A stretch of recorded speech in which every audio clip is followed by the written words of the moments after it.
Welcome to Toy Business Unboxed, your gateway to the secrets of the toy industry. Here, Jason Shea, a toy entrepreneur and expert in the field. Every product we develop is really inspired by some of the real life experience that we have with our son. 60% of all toys last year were sold on Amazon, which is incredible. Be passionate about it because it's a road, it's a journey. Like when you have an idea that you think is like gonna somewhat like change the world, make things better, I'd say go for it. We'll guide you through the enchanting world of toy design, marketing, and manufacturing. Now let the unboxing begin.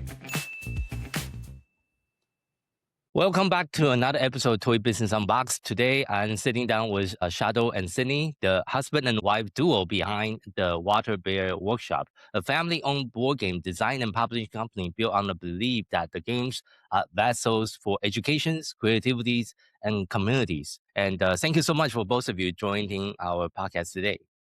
Thanks for having us.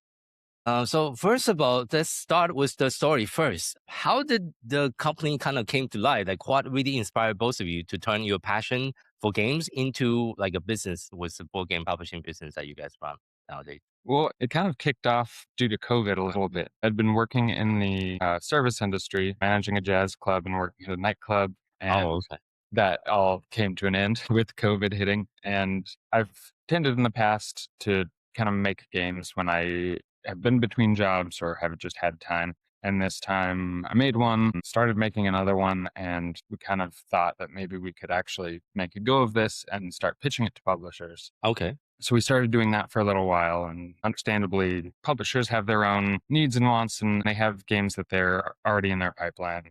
Yeah. Any hits. But then eventually we came up with one that seemed very doable to make it happen on our own, our first publication. And we started doing research, worked out the manufacturing and the distribution, and just kind of figured that out that we could actually do this. Okay. And did you start out with doing a Kickstarter, like a crowdfunding campaign, or was it like self-funded? So our first one, when we decided to just go for it ourselves, we did a self-funded run of our first game, the Mire. And we chose that one in particular because the component cost was something that we could handle self-funding. And we wanted to use that as an opportunity to explore that side of the industry, to learn the ins and outs of manufacturing and distribution. You know, we do have a game that we're working on crowdfunding right now, but as much as we're able to self-fund our games, I think our goal is to go that route. I see.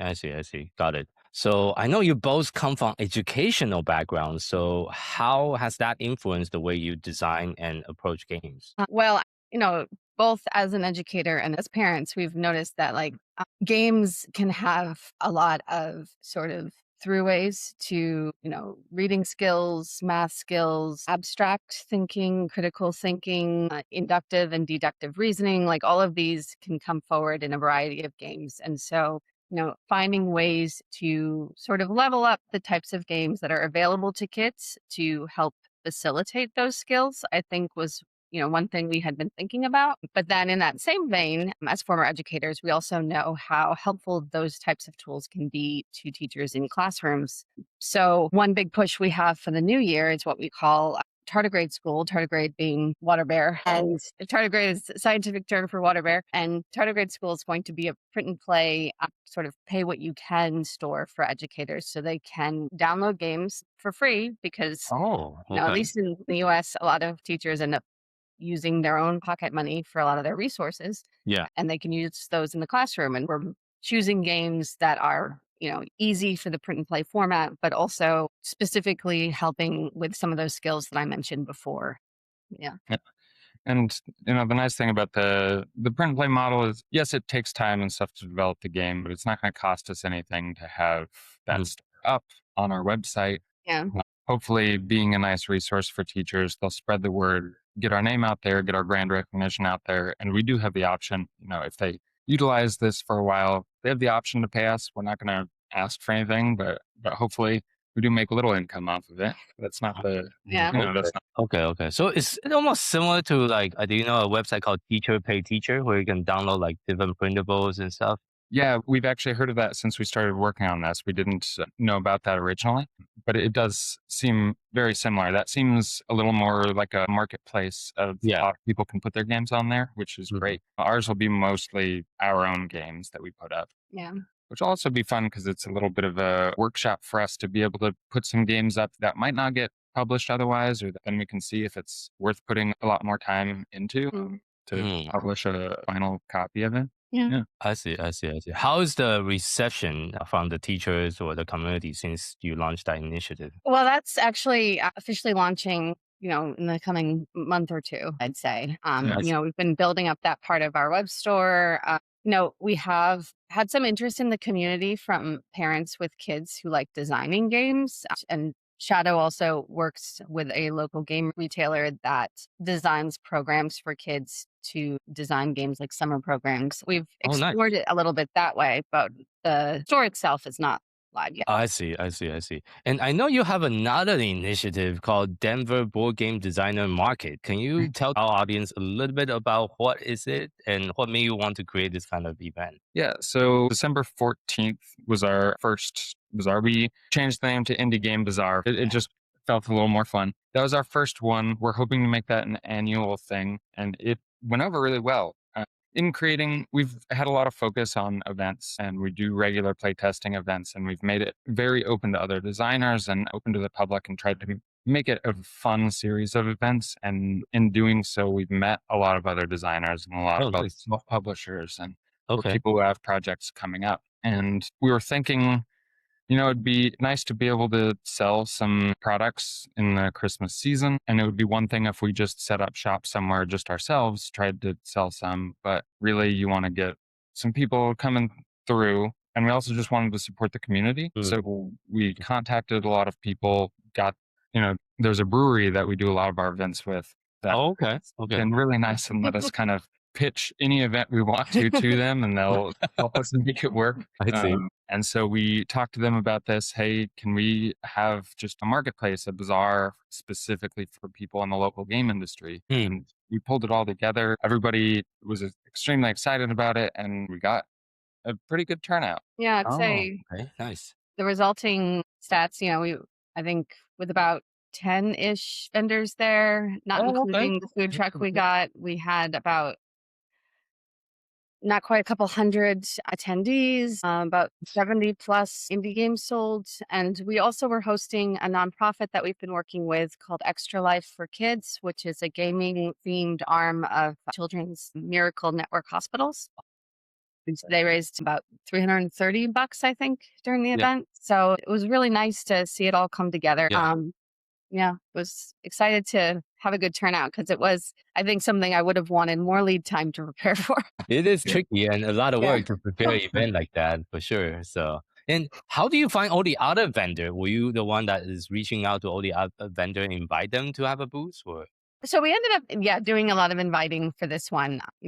When it comes to events, we started with playtest events initially just to get enough new people in front of our games to playtest them effectively. And those events sort of took on a life of their own a little bit with other designers coming in and us wanting to create a space where other designers could bring their games in and, have an audience for playtesting those games. So we got to meet a lot of local designers that way. And also, interestingly, we found that some people who weren't designers have then become inspired to try out their own games, which I found very cool. One of our regular attendees, he's been designing a game around the experience that he has of being, legally, although not fully blind, and what that's like trying to play a board game with other people. And so he's designing a game that's supposed to simulate that a little bit. And we thought that was really cool. So we just thought that there was a need to funnel more excitement from the broader community toward those local designers that are really trying to do some interesting and creative stuff. I see.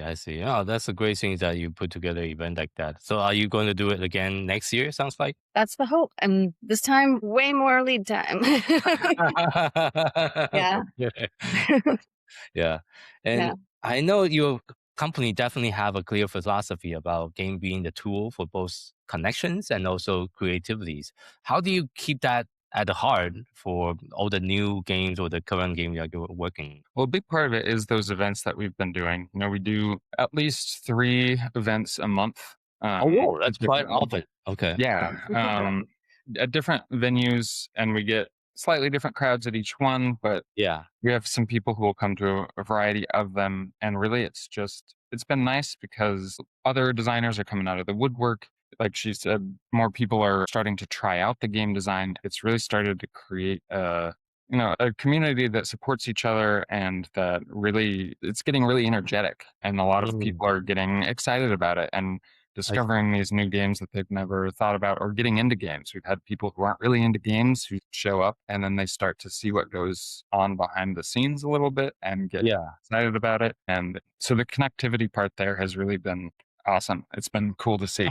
Yeah. And I think it's also somewhat inspired too, just by this need to build more local community. It's been a tumultuous several years, in the US. And I think we just wanted to try to find ways to make more connections in our neighborhood and bring people together that way. 3 times a month. That's almost weekly. So, like, is it normal play testing, or what is the usual format for the gathering? Typically play test, and also, we encourage people to, just come and do free play too if they just want to play a game or they don't want to play something that's half-baked yet, just to kind of get more people in the door. We have them at 3 different locations in the area. And then, so those are our like regular events. And then we'll do the one-off type events like the Indie Game Bazaar, it's more an annual effort. Another one we do is board game exchange. We did that last year, and we're going to do that again this coming year, which is basically inspired by the overwhelming number of games we have on our shelves and the even more overwhelming number of games we want to buy.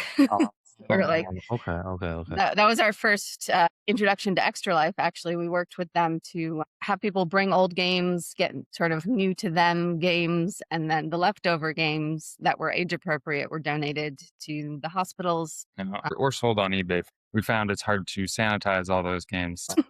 Have you considered doing like a tournament style as well, like using your own games? We did that for the launch of the Mire, and we've had some ideas for some tournaments in the future as well. That it's always been something that's there, and we found anytime we get a empty spot on our plate, we like to fill it up and just overload our plate. So sometimes certain things that are great ideas, they get superseded by something else. But we certainly want to do some more tournaments. The Mire's a great one for that. We did some tournaments for the local brewery. That's true. But they wanted to fill a Monday slot to have some more board game energy there. But we've found that Mondays, it's just a hard night. People don't show up. Yeah.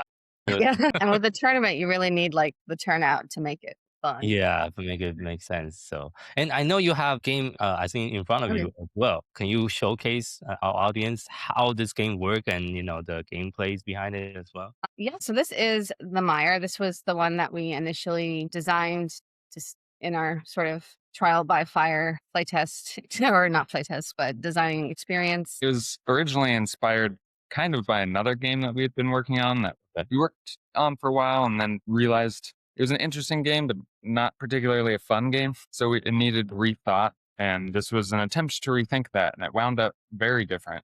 But it's an abstract strategy game. Okay. It comes with 36 tiles that each have a different symbol and background. Okay. So there's 3 different symbols, 3 different backgrounds, and a mix of them all. Yeah. And what you do is you lay the tiles out in a 6x6 grid. You'll each take a tile that we call your held tile, and image and background on that will dictate the moves you get to take. You only get to interact with tiles that share either an image or a background with your held tile. Okay. But while you play, you do shift around tiles. You'll get to swap out the tile that you have as your held tile, so you can change up your options. And as you move, tiles flip over and sink into the mire. So it's a maneuverability game. You're trying to keep yourself being able to move. Okay. Because if you can't move, you sink into the swamp and your opponent wins. You're trying to outmaneuver them, open up your movement potential, take away your opponent's movement potential until eventually somebody's not able to move. And it's a nice, simple game to learn, but has deep strategy. And we also just designed it because it takes up a small footprint. It all fits in this little bag. And Okay. Okay. And we can take it to a coffee shop or take it to a brewery, set it up on the smallest table there, and play a game. Okay. Okay. It's quite portable. Okay. Yeah, I think that one was somewhat inspired too by the fact that that's something we enjoy doing. Is Denver is a very like micro brew and brew pub heavy location, and it's nice to be able to go around and try different things, but also it's also nice to have something to do with your hands while you're there. And so Mhm. we like the idea of a game that was very portable, but also that was specifically designed for 2 players, because Yeah. so often you see a game that says 2 to 4 or 2 to 5, but the 2 player portion of it feels a bit shoehorned in, where it's not really designed for that. So that was also part of the inspiration for doing this one in particular. I see. I see. Thank you for sharing that game with us. So, since you started the company, what are some of the biggest lessons or even surprise that you have encountered in your journey so far? So some of the biggest surprises, honestly, the entire process of making a game. I Okay. mean, Yeah. which seems kind of silly looking back on it, but working out the manufacturing, getting all the art together in the right formats, making sure that all the pieces make sense and the components fit your budget and the number of units you want to make it fit a pallet so that shipping is more cost effective, and then the Mhm. shipping itself and the distribution. It's Yeah. a lot. And also marketing too. Yeah, the marketing, Yeah. I can't forget that. Yeah. Um, For sure. Definitely a lot of moving pieces as well. So Yeah. looking back, how do you currently balance being the creator, the event organizer, and the business owner all at the same time? Honestly, we just work a lot. We also have day jobs. We have day jobs, and we're parents, and Yeah. I think it's helpful that our day jobs are very supportive.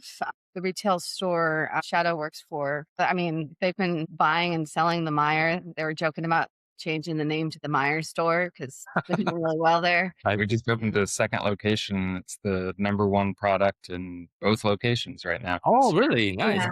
Okay. Sold about 200 units through. Nice, nice, nice. Great. Actually, Yeah, and my day job is I do creative content marketing for a manufacturing company, so less Yeah. relevant, but they're aware of the business and they've been very supportive of trying to make space for that and just talk us up and stuff, and that's been nice. But yeah, it's just a lot of work right now. We're just trying to pound the pavement, and hopefully at some point we can work in this business full time. And Mm-hmm. as parents too, it's nice because our son, Asher, he loves games and Yeah. enjoyed making some of his own games. And he's enjoyed, I think, our last playtest event at the brewery, he actually came and taught his own game. And I Yeah. think, his engagement in that has been nice. We can kind of fold him in and find ways for him to find creative outlets with Oh, this. nice. How old is your son? Well, he's 9. So it's Okay. a balancing act because we're like, we keep telling him, like, you don't have to do any of this, but if you want to, we'll find ways to participate. Like, he likes to take pictures of the game pieces and stuff. And yeah. He was the first playtester for the Mire. Yes, So he's got an Oh, okay. honorable Okay. mention on the back Yeah. of the box. For sure, for sure. It sounds like my son was one of the toys that I designed. So yeah, and thank you so much for sharing your vision of like wanting to do this full time. I can totally relate personally because I also have a toy company. It took me 6 years running it on the side to Yeah. finally able to quit my day job 6 years later. So it's not a fast process to scale a toys and game company because it's a hard business type to scale unless you have like a massive budget and like a big team that you can design toys or games every single month and publish every single month. It's not very easy to scale. Yeah. So yeah, but looking ahead here for your vision down the road, maybe 3, 5 years, what is the vision for the company? Are you launching more games? Like how often are you thinking about launching new games on the annual or quarterly basis? So we have our second game in manufacturing right now, actually. It's funny, our digital sample arrived at our house and we're on vacation here. So we're excited to get home. To So we take can't a look show at it. you, unfortunately. Yeah, I see. Yeah. But yeah, that should be available hopefully April, we're guessing based off the timeline. Chinese New Year will get a little bit in there and mess with that. But Yeah, we manufacture through Long Pack. Okay. Okay. yeah. And then, so that should be releasing sometime in April. And at the same time, we're launching our crowdfunder for our third game, beginning of April. Yeah. April's a big one. And at that point, once we have 3 games under our plate, each game leads to some sales of the previous game, and that should be a nice number to hopefully hold that for a while. We're always going to keep coming up with new ideas and testing new ideas, and we'll be putting games out on Tardigrade School. But as far as manufacturing, we're hoping to recoup some of the money in sales. Yeah. focus on selling the 3 games that we have, unless our crowdfunder is wildly successful, which would be great. And then we can kind of make a push of it. I mean, the plan is to do more games. I think we just wanted to do a strong push to get those first 3 out. And then we're going to try and find a steady pace that's maintainable with our current funds. But we also want to lean into the events more, do more in that arena. We've been talking to Extra Life about the possibility of doing some events at children's hospitals. Oh, okay. That'll be nice. So, we've been really kind of excited about how that portion of the business has grown, and we want to find some more ways to use that to help kind of bolster the business in general, find some monetization opportunities, for example. And we get to go to a few more conventions this year, which will be nice. We're accepted into the Horizons Fellowship program through Gamma, which is extremely helpful in us being able to go to conventions. And so it'll be a nice year for us to get a little bit of a spotlight on us, but also just be there and chat with other people in the business, make some good connections, and hopefully grow a little bit, get our name out there more. So you'll be in Gamma? Gamma, Expo and Origins through Horizons Fellowship. And we're actually giving a seminar. Yeah, we'll be doing a seminar at Gamma Expo on events, on using events to community and growing your brand awareness and things like that. So. I see. And also speaking at Gamma as well. In March. So that'll be great. So as well, wrapping up today's interview, if you have to share just one piece of advice with someone that's just getting started within the toys and game industry, what would that be? Get something out there. It's really easy to get in your own head, and you need the game to be perfect before you show it to anybody else. But that's a good way to get trapped in a way. You need to get it out there, talk with people, get ideas, not be scared about people taking your idea, because even if they do, it's going to wind up entirely different when they go through the process. Ideas are easy. The work behind it is what really gets it to a final product. And if you have the passion for that, you're going to do that. So get it out there, talk to people, get feedback, and enjoy it. I see. And so thank you so much for being on our show. What is the best place for people to find you online if they want to learn a little bit more about you and your businesses? Waterbearworkshop.com is our website, and that will have links to all of our socials. We're active on Instagram, Facebook, LinkedIn, and now we're starting to explore TikTok. Okay. Despite my every urge to avoid TikTok. But yes, I think our digital marketing presence is probably bigger than our business right now. So we're fine. Okay. Thank you so much for sharing that. We'll make sure we put that in the show note. And thank you for both of you for your time and also sharing your wisdom and your experiences with our audience on the show. Well, thank you for having us. And thank you for our listener for tuning in to this episode of Toy Business Unboxed podcast. I hope today's conversation gave you some practical insight and fresh inspiration for growing your own toys and game brand. This podcast is proudly brought you by Toy Launch, the leading marketing and growth partner for toys and game companies. At Toy Launch, we help brands scale on Amazon and beyond through full service account management, advertising, SEO, creative, catalog optimization, influencer marketing, and more. If you are looking for a proven team that understands both the toys and game industry and e-commerce, we are here to help. If you'd like a personalized breakdown of your brand opportunities and the best next step, you can schedule a free consultation session with us. Just visit toy-launch.com/schedule. If you want to connect with other toys and game founders, join our free communities, Toys and Game Launchpad at toy-launch.com/group. For more resource update and industry insight, visit us at any time at toy-launch.com. Until next time, keep innovating, keep creating, keep bringing joys to toys. This is Jason Shea signing off on the Toy Business Unboxed podcast. We'll see you in the next episode. Thank you so much, everyone.